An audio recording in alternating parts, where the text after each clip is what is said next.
Excellent. We have a bunch of new people here, right? Some that weren't here yesterday? Is there any of you that are new? A few of you. Some of you, are there any of the people who were at brunch here? Yay! Oh, there you all are. We had the most enlightening lunch. I got the rowdy end of the table and they taught me all sorts of nasty little words in your language. Klotsuck. Verdoma. Kanker. Kankerdoma. Isn't that nice? It's not supposed to I be. go back to Holland with all the, or back to Canada with all these words and say, look at what my friends in Holland have taught me. Well, a lot of them are Dutch in Canada. I know, that's what I said to Stephanie. I said, can you imagine if I said something like that and somebody, was from here and they heard that? Awful. Oh my gosh, nice girl, shame about the mouth. So we get, I think 45 minutes. Can you guys see when I sit down in the back? Because I didn't think so, I'm going to stand. Because I'm so short, I should anyway. So it's totally up to you. I'm going to throw things out to you, ask as many questions as you like, and I will do my best to answer them. Okay? So anybody want to kick things off with a question? Anyone? Now don't let on you're shy, because I know what kind of people you are now. I thought you were all nice, demure, but I'm looking at you all through different eyes now. Okay? I had one question, but you already answered it. Which one? What you had for lunch, basically. You asked what I had for lunch? I would ask what you had for lunch. Nasty words in Dutch. Oh yes, I did. I had nasty words. Because they already told They already told you? Yeah. We had chicken too. That's good. And I had the sweetest, I had such, the people sitting around me were so lovely, but I got to see baby pictures. Are you here, the dad? Is he here?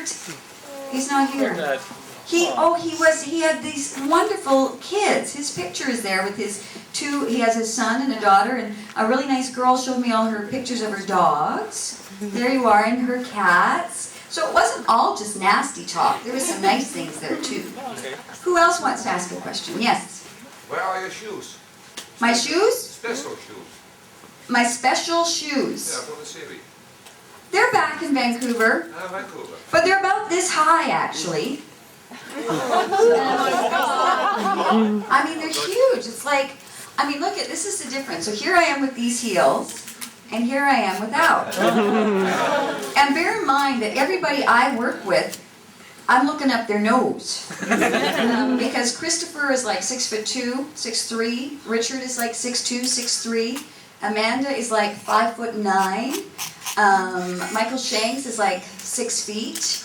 Don Davis is like 5'11" or something, and then there's me, who's 5'2", and I don't know if that makes sense because you guys all go by meters, right? No, it does. So literally, they have in the film world, they have what are called half apples. We call them quarter apple, half apple, or full apple, and I don't know why they call them apples, but they're just little wooden boxes that they bring in, and I'm always on them. So whenever I'm in a shot with Richard, I'm on the huge one. And then what they have to figure out what to do, because they'd have to, I had like lily pads I'd have to walk on sometimes. In one scene, Singularity, the episode where we find Cassandra, and I adopt her, they actually built ramps so that it was a gradual, you wouldn't see me just walking like this and then all of a sudden really tall to stand by Rick. So there would be these ramps that it would graduate up so that I could be in the shot with him. So then they decided, well, we need to have different footwear. So when I have to be quiet, because I tend to be a very heavy walker for a short person, so I've got these big things that are honking tall shoes, but they're quiet, so I can wear them and the sound people don't get upset. Then I've got another special set of shoes that I sometimes wear with Rick, and we called them Fraser Spice boots. Because the heel is like about this tall, I guess, but the platform's even bigger, and I've got all these different types of shoes. And then I have shoes that are proper Air Force issues, so that if they do see my feet, they're acceptable. But again, they've got a heel on them, so yeah. I think they should just build like a little ladder or stick me in one of those things where you can fly, you know, and just hold me up there because it's ridiculous being this short. Anyway, that's the shoe thing. So the special ones are back there, but these get me by when I'm here with all you tall Dutch people. Any other questions? Yes? Have they ever tried to raise you in your seat or not? Well, yeah. We have seats, mostly they're on stools, but I mean, this is the standard joke, and Richard is famous for that, where they'll put me on a tall stool if I'm sitting working at the computer or whatever, and I'll be sitting, and Richard, I mean, it's a classic line, everybody uses it all the time, but Richard will say, hey, Teryl, maybe you should stand up, or whatever was it. Oh, you are standing. Sorry, honey, sorry. Constantly, he's always throwing things like that. But yeah, they raise stools. They'll put me on a little lift on a chair. They'll stick like a phone book sometimes underneath me. Yes, it's very funny. Funny for you people. The ever-ready bunny. Do you have that commercial here? They have Oh, the you do. Duracell You know bunny. exactly. Oh, the Duracell bunny. Okay, so anyway, that's what they call me. So if Christopher Judge in particular will monitor, and if it's like 4 in the afternoon, and if I'm going for another coffee, he'll scream and say, don't give it to her because she should be winding down, because I don't ever wind down, it's bad. Anyway, yes, Major.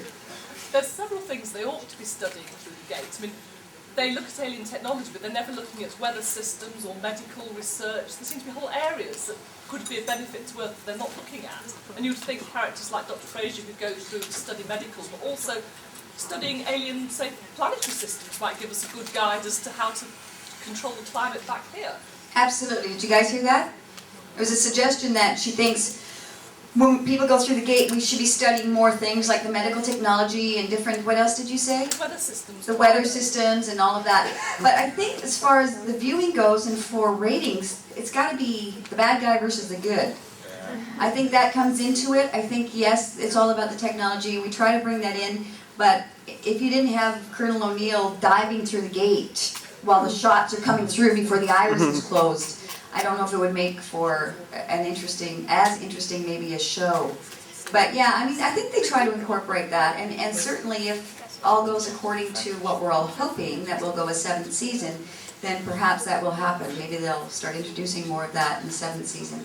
When you're filming, they'll the master shot, let's say the boardroom, when we're in the briefing room and General Hammond is doing the briefing, we all sit around the table and the cameras will take what is called a master shot. So you get a whole overview of the room, you'll get the whole table, and you'll get all of us sitting around that table.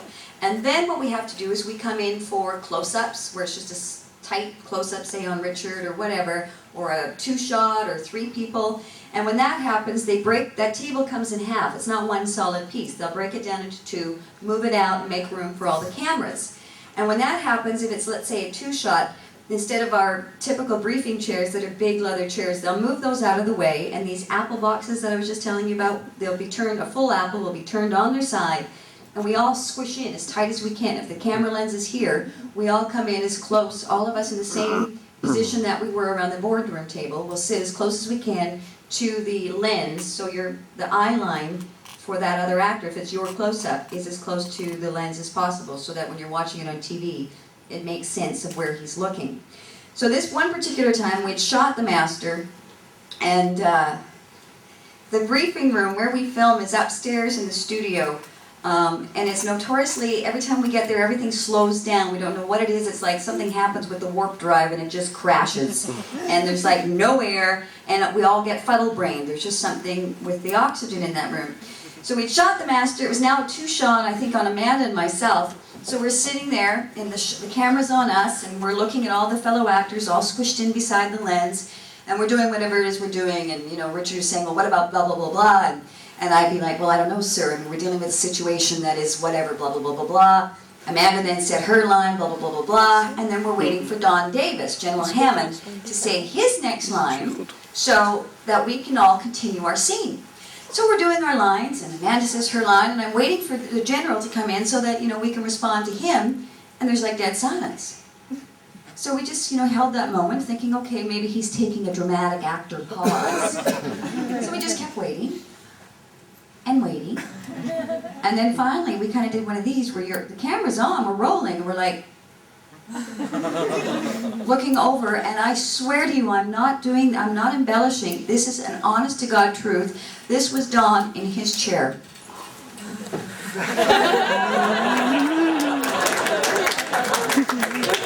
Complete with the snore, and finally somebody, I think it was Christopher, started laughing and nudged him, right? And Don goes, "Oh, hell, I'm sorry, everybody. In the whole history of my career, I don't think I ever did that." Okay, now where were we? So that was one of the, we lost it. All of us were laughing so hard, they had to come in and touch our he was sound asleep while we were filming. So that was probably one of the funniest moments. Anyway, yes? You were talking yesterday about how everybody's like a big family on set. How does the new guy, Corin Nemec, fit in? Question was, yesterday I had mentioned that we're all very much a family on the set. You can't help but be a family after spending 6 years with somebody. So we're all very brotherly, sisterly. It's a great, and that crew included, we're a huge family. And the question was, because there's been 6 or 5 seasons without him, right? 5 seasons of us being able to bond and form this relationship, how is it for the new guy? For those who haven't seen the show in the season, I guess I have to say it now, for those of you who haven't been able to get all of the episodes, in season 5, Daniel Jackson ascends. He doesn't die, but he ascends. And if you saw an episode with Oma Dasala, do you remember that? Yeah. She was that ascended being. Michael has left the show after season 5. His character ascends, but he comes back. You see him again in season 6.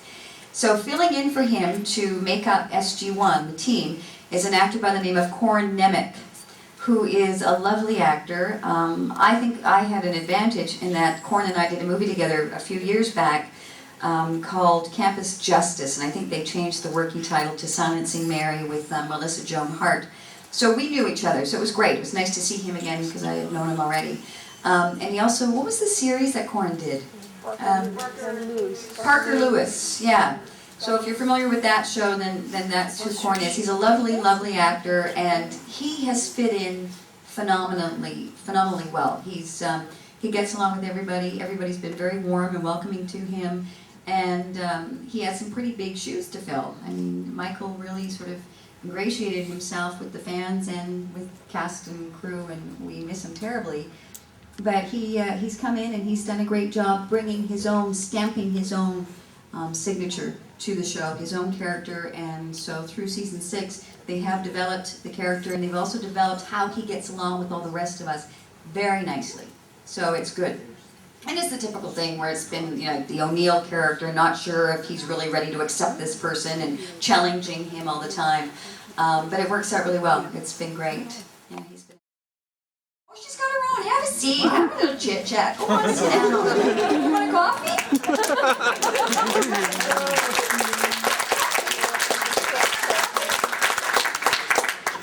But you can't have my stroopwafel. I'm not sharing that with you. Okay, so let's have a chit chat. Do you all agree? She's saying that she feels season 6, the continuity's gone downhill. Do we have any agreement for or against that comment? We haven't seen it. You haven't seen it. Okay, well, I'll try and You're on your own, girlfriend. I'll try and list continuity points without trying to give away too much of the episodes, okay? Yeah, don't do any If you're like spoilers. me, I hate spoilers. Yeah, me too. Okay, I'll try and cover some that I've noticed. For instance, in earlier seasons, it's been established that if a symbiote dies inside a host, you remember when Jolinar died inside Sam. Sam was sick for quite a while. Jolinar did not die. Well, yeah, it sort of Sacrificed her evolved into her being. So she has the trace of Nakuda, her yes, blood. But she was in infirmary for quite a long time after that. yes. And there was a later episode, Last Stand I think, where Daniel was given this toxin that would kill all the Goa'uld on this space station, and he didn't because he knew that if the symbiote inside Sarah died, she was likely to die with it. Now in season 6 they have completely set this around. The symbiote can die inside a host now without any after effect whatsoever. I'm thinking of Nightwalkers. Yeah, but those I don't know that one. See, I told you, you asked for coffee, you get it. Well, became more like giving away what happens in the episode. We can't discuss it because can't we will discuss give it. away. You will give it away. Say Well, there are I really people agree. with symbiotes in them that die, and the people appear to suffer no after effect, Yeah, but including one major character. Circumstantial simian. Dubious. Oh, we've got a little debate thing happening here. Maybe I should play mediator. I told you you all know more about this show than I do. Nellie, you want to come up here and banter? No. You don't be my friend. No. Debate. If you take a separate episode, let's look at Tokra. When Jonah was in Sam, they asked her if she could leave, and she said, I could leave Sam, but only at the risk of my own life. She was willing, Jill and I would have been willing to do it, but she knew she might die in the attempt.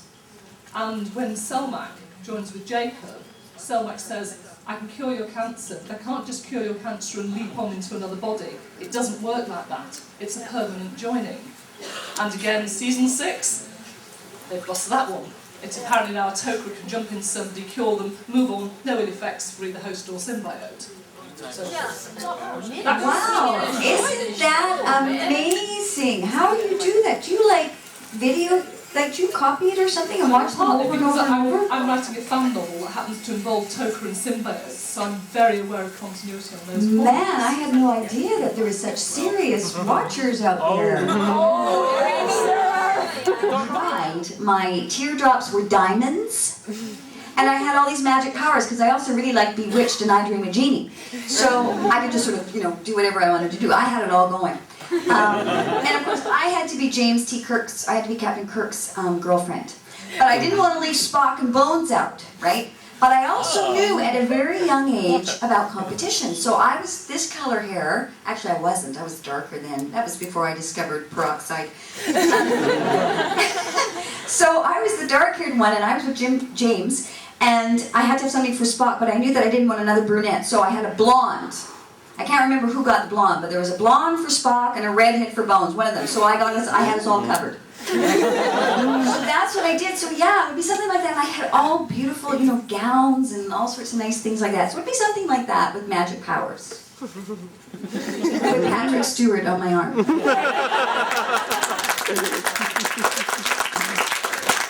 I wouldn't give him any powers though. Yeah. So you have a thing for Star Trek captains, it seems. I guess I do. I always did like a man in uniform. So, Yes, it does seem like that, doesn't it? Yeah, so is there anything developing for the new captain of the Enterprise? Okay, I have a real... I've always liked Scott Bakula. I loved him on Quantum Leap.